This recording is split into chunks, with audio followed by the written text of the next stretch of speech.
Shalom family, I hope everyone is doing well.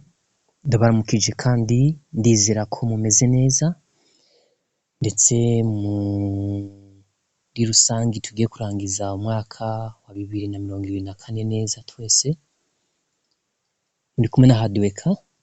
Muri kano kanya narishaka turabira hamwe icigwa kijanye na stacking hamwe no gukora unstake, gustakinga no gukurayo izo wastakinze kugira ngo dukure urujijo mu bantu bamwe bibaza ngo baba baratakaje mu butunzi bwabo, abandi ntibabitahura, ariko nagira ndabaremeshe ndabwira yuko ubutunzi bwanyu buri safe, burahari kubazishize muri MetaMask bose. Call down yaje kwiba ahubwo yaje gufasha. Kubw'ivyo rero ndashaka mu nkurikirane tubirabire hamwe kubera yuko nyuma y'ukwezi kwa 12 ntibizoba byoroshe kongera kuboneka nkuko vyahoze. Ndashaka rero mu dukurikirane mubishize ku mutima, muze musubiremwo kuzogeza mubimenye ingene mubikora.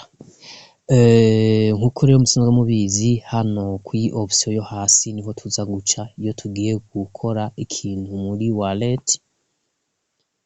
Hama tumaze kwinjira hano baba duhaye ico bise ngo ni navigateur mu rurimi rw'igifaransa, mu rurimi rw'icongereza bayita browser. Ushaka guca hano handitse iki gitigiri ugura onglet canke ugaca ngaho ukagira ouverture ya home page just page d'accueil, hama ukaza hano hari akajambo ka recherche, maze kuzana murantunga n'akamenyetso ka recherche, ugakora research, ugafuta ibiri hano hejuru, maze ukandikayo ijambo stake. Stake kwa soma igifaransa ariko ni ijambo ry'icongereza ni stake.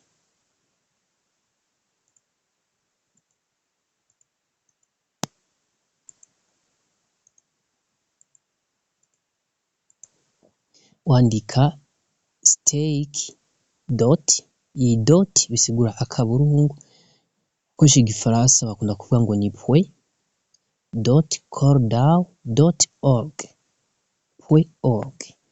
Then uhejeje kuvyandikamwo ncuza hano munsi ukemeza enter. Maze kwemeza byo wifuza uko biza bita vyiyugurura, bivana network ufise kugira binyaruke. Murana ko nkoresha wifi, bizaba bisaba ufise amamega yihuse.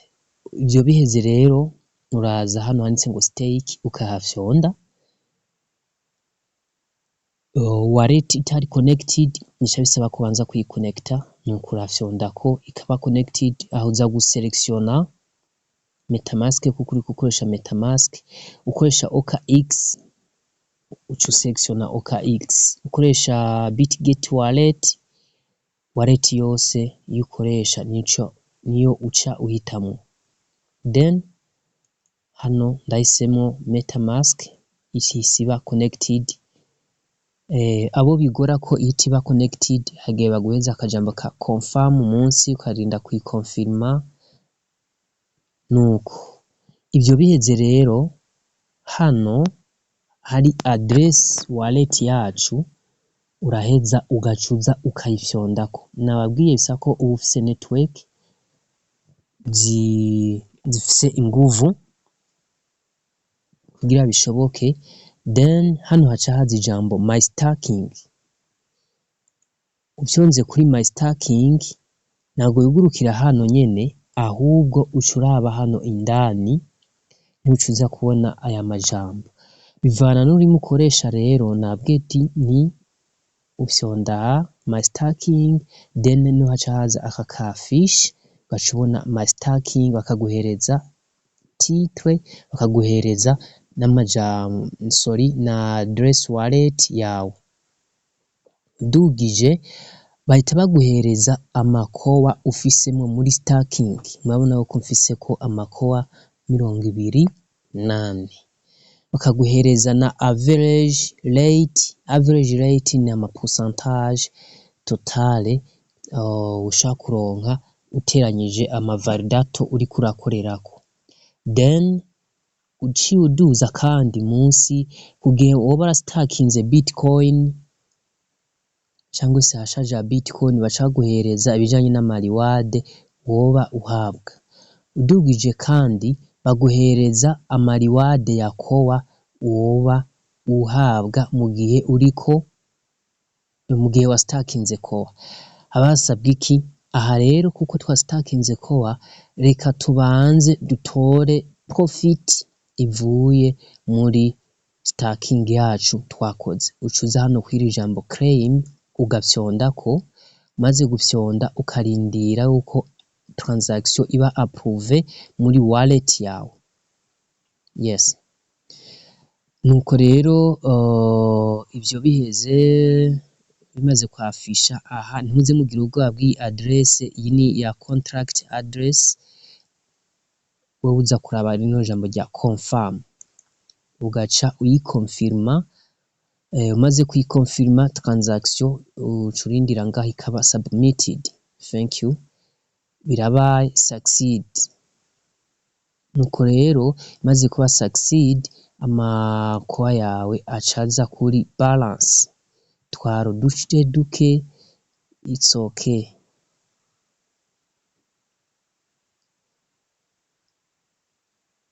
Nta kibazo utwo bampa twose, ndabona ko batwaye amagazi fees menshi ariko nta kibazo, icyo nshaka nuko muza kuronka ubumenyi bw'uko mubikora. So ivyo biheze rero haca hakurikira iki? Ndayi refreshing kugira ntigume inyereka ko ariko reward. Okay, ndayi connect na MetaMask. Good.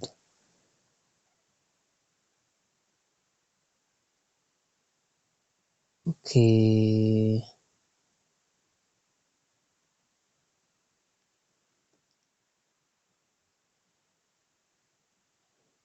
ndashaka kongera gusubiramwo, ndabona reward menga ziracariko, I don't know what's going on, sinzi ikibitera, shaka nongere nsubiremwo ndabe aho izo transaction zoba ziblokeye.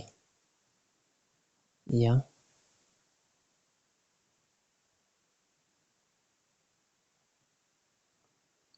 Nuko katurindire turabe ico baduhereza, then good. Aha urabona ko berekana ko barungitse hari 1.3, ubu hari 1.4. Okay, inge rero turabe done, transaction done. Aha zakunze, sinari nabonye ikibazo coba cari cahabaye. Yeah. Okay, ivyo biraheze rero byo guclaiminga ama reward, then mara dukwa twanje nutu 24. Ndadushimira Imana. Bo nuko rero manutse munsi naho baca baguhereza abavalidato wakoreyeko.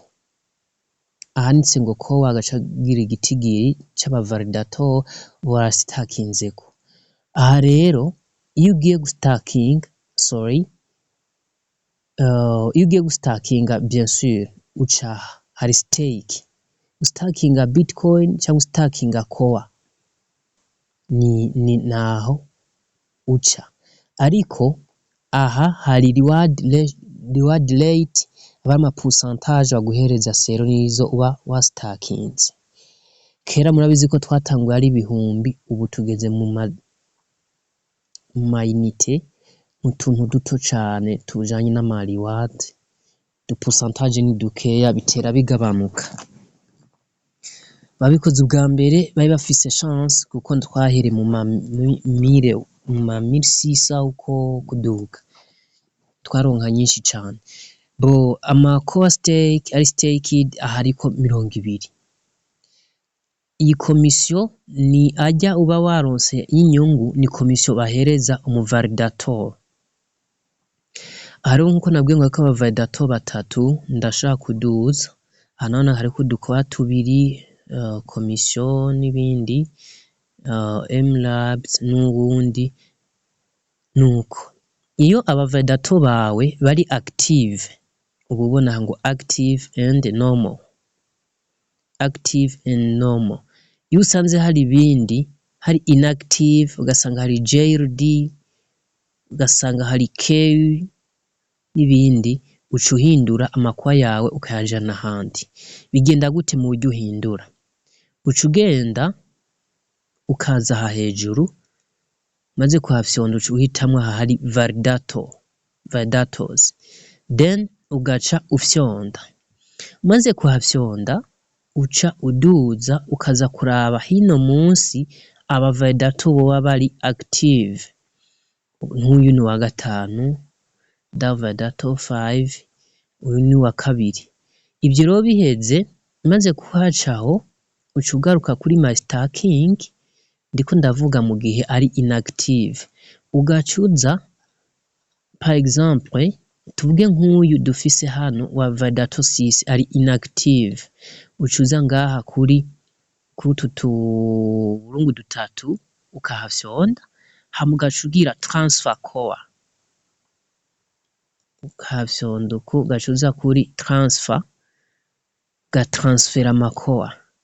Then ufyonze ngaha kuri transfer core, uca uza handitse ngo select, ukahafyonda, ugaca uhitamwo umuvalidator yoba ari active. Okay, that's good. Baca berekana n'abari active. Then ugaca, for example, ntore uyu yitwa Satoshi App, ugaca umuhitamwo, hama muri ya makuba yawe wifuza gutransfera, nimba ari wa wundi ari inactive, then ya yandi yose, for example, uca uyandikamwo, ugaca ukora nga confirm, ugaca urindira bagakarikira amafrais d'opération, hama ugaca uza kugenza gute ukonfirma. Amakuba aca ava kuri uwo ari inactive akagenda kuri uyo ari active. Ico ni kijanye no guhindura umuvalidator ari inactive, guys. Okay, hama ikindi bambajije ni kijanye no gukora undelegate. Nkuko musanze bumenyere nabwiye ati umuntu aca aha hejuru akaza my staking, agacaza ngaha muri uruhande akaca fyonda nkuko mwabibonye, then agacaza kuraba akaduza. Hano kuri validator 6 ushaka gukora staking na ushaka gukora unstaking cyangwa se undelegate, kuzikurayo na kuzinjiza naha, kuzikurayo naha.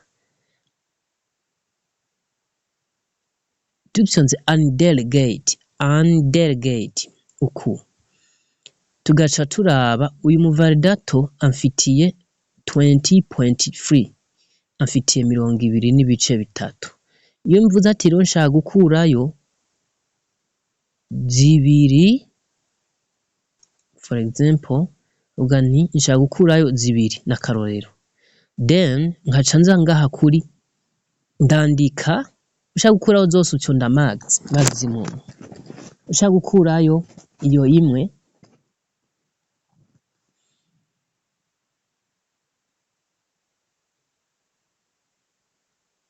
ushaka gukurayo imwe canke zibiri canke zitanu, ucuza ukazandikamwo, then ugacuza kuri confirm undelegate, ugaca ukonfirma. Maze ukonfirma, urarindira wallet yawe igakarikira amafrais de transaction, hama umuvalidator akaapprova. Nuko munsi hano uca wemeza confirm. For example, twatoye zibiri, ugaca urindira ko transaction iba executed. nuko transaction irabaye execute, then voilà za zibiri ngaha zaje. Urebye ngaha aha hari aka kamenyetso kari nk'isaha haza kujana na historique de transaction, ni transaction dukoze niyo ngaha yerekana ko ari smart contract yagize interaction na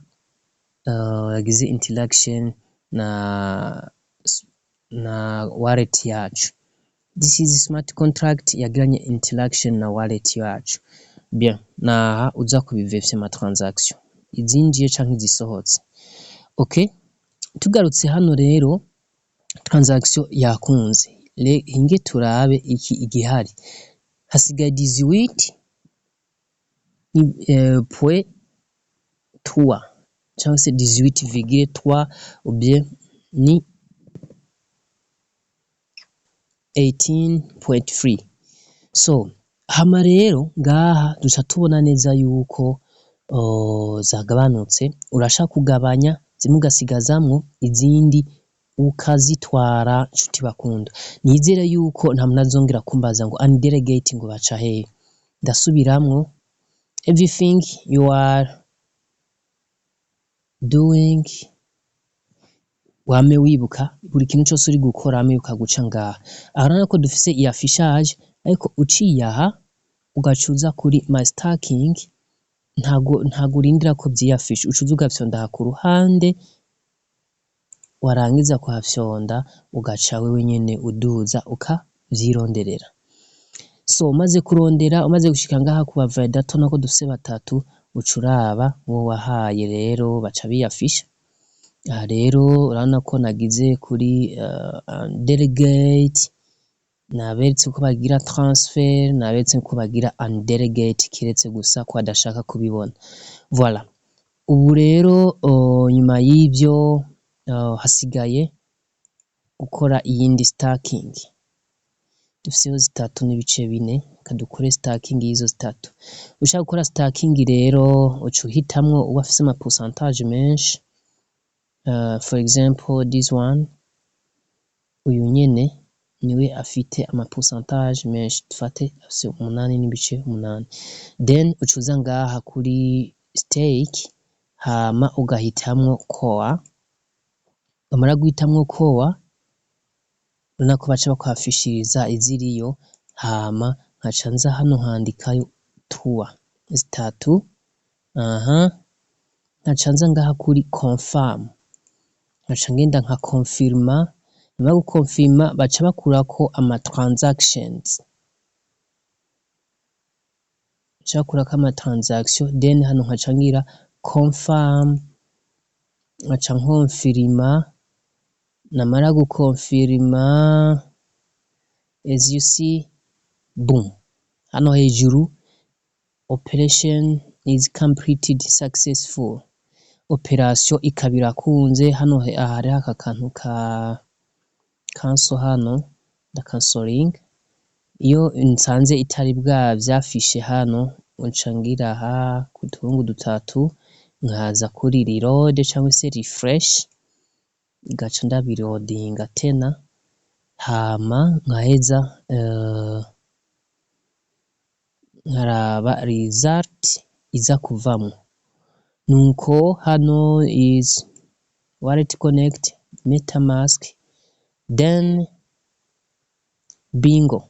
Nca mbona uko zica ziyongera ngaho nko mubibona aha ni 21.3 ziba ziyongereye. Nuko rero ivyo bikorwa bikaba biraheze nshuti bakundwa. Kiretse ukeneye kumenya ibindi nk'ibya liquidity stacking, ntabwo tubikeneye cane. Ibi by'amadoc ntitubikeneye cane. Twese twadukeneye hari kuri validator hamwe naha kuri wallet yacu. Nivyo rero novugamwe, nabwiye gusectiona validator, uca aha hejuru ukaza kuri validator ukaraba uwo wishimiye.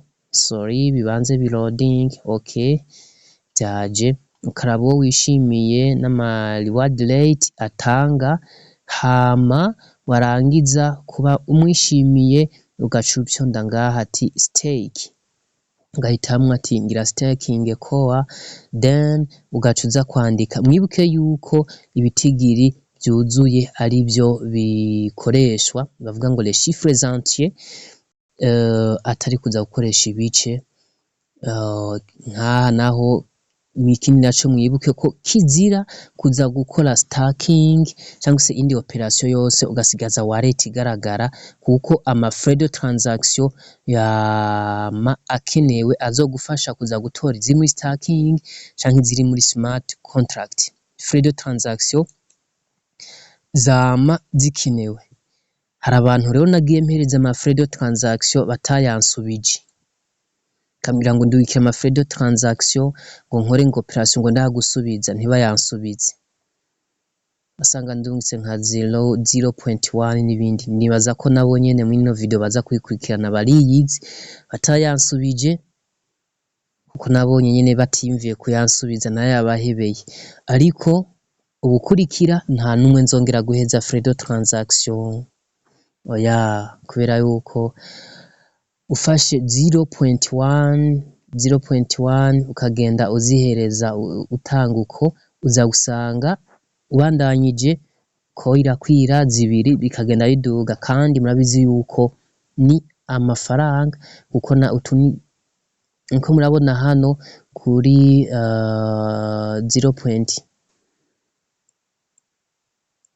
0.46 for example, nk'utuntu duce ni 0.46 kw'idolari y'ibice, mbe idolari nangahe, ibihumbi aha, murabona yuko aya mafaranga vraiment arimwo ikiro c'ifu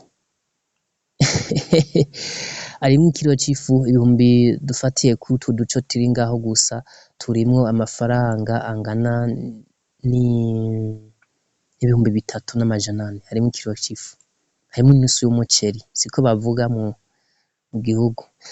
Nuko rero nshuti bakundwa, juste nashatse kubereka uburyo iyo operation mwoyikora biboroheye. Aha kantu gusa kari kagoye ku bantu benshi, ko ari kumenya ko baca ngaha kuri address, waheza ugaca kuri my staking, waheza guca kuri my staking ntugira ahandi hantu, ugaca ureba ngaha ku ruhande ugaca upyonduku, warangiza ugaca uduza ukaraba ko staked, uca uzibona percentage average across validators uza guhabwa niyi, ugaca umanuka munsi iziza ama BTC ni bake ndazi bazistakinze, ugaca ureba amakoa yawe, ama reward yo claiming bari hano, hama aha bari ijambo rya claim nuko twamaze kubirangiza, hama ugaca umanuka munsi bakakwereka aba validator ngaha kuri koa, uba warastakinze bitcoin uca ubona aba validator kuri bitcoin. Usanze uri mu minere wa bitcoin, mininga bitcoin ukagura hashaje muri Corda, wari guca ubasanga ngaha. None ko jewe ntavyo nakoze mu mitahe mito yanje cyangwa se mu bukene bwanje, nshoboye aka konyene, aka ka option nako ndagashimira Imana. Nuko rero uca ureba umu validator wawe, ugaca uraba izo wamuhaye koa staked nizi, ugaca usanga ushaka kwongeza uca hano, ugaca staking izindi koa, ushaka kugabanya ko duke uca kuri undelegate, ushaka kumuhindura ugaca kuri transfer. Hama ijambo rya confirm mwagiye mubona ko ryagiye giplus hano munsi, n'agakurereka bagasa n'utu tubona hano, then ukabuza gukonfirma. Mwibuke neza yuko kizira gukoresha iyindi link atari iyi iri hano hejuru ya stake.corda.org. Ibi rero ndabisubiremo, iyi link abo baranayibagiwe bongere batora agakaramu na karne bayandike. Iyi link kuzoza kuyimbaza ngo jewe ntayo nzi, nzoca ndaguca koa yose yuzuye. Kubera iki? Kubera yuko ubukwiye kwiga kuzokwigwanako kubera ntituzohorana nshuti bakundwa. Ndabibutse neza yuko mushobora kunkurikirana ku rubuga rwa YouTube, Facebook, Twitter, TikTok, hose ukoresheje iryahe nzira. Hinge ndayibereke hano.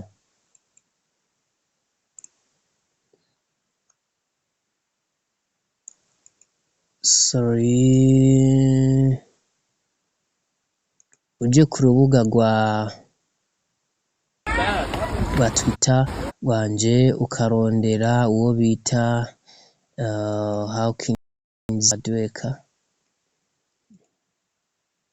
Hawkins, wandikira ijambo hano kuri Hawkins, urabona ndi hano,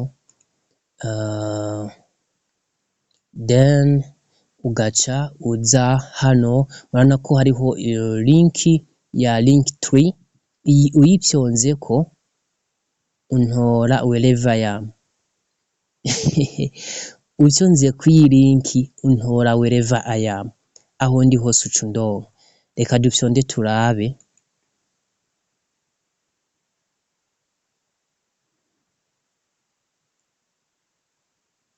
Okay, let it open. Kuri YouTube uca ufyonda kwaka karongo kakakujana kuri YouTube. Kuri X account ufyonda kwaka karongo kakakujana kuri X account. Kuri Facebook ufyonda kwaka karongo kakakujana kuri Facebook. Kuri TikTok ufyonda kwaka karongo kakakujana kuri TikTok. Kuri YouTube fyonda ukore subscribe. Kuri X ufyonde ukore follow, kuri Facebook ufyonde ukore follow, kuri TikTok ukore follow, hama twibanire muri monde ya Web3. Ndahari kandi igihe cyose Imana izoba ikintije amagara, ubumenyi nzoronka, nzobasangiza nciye kuri izo mbuga. Mwari kumwe na Hardworker, a die-hard Koetoshi psychologist, forex trader and mentor. Ndabashimiye, ndabifurije umwaka mushasha mwiza w'2025 uzubabere uw'imigisha, w'amagara meza, uzubabere wo kororanirwa, muronke ibintu n'abantu, natwe mukomeze kudusabira, dukomeze kugubwa neza, bisigaye tuzosubira. Everyday Hardworker, ciao ciao.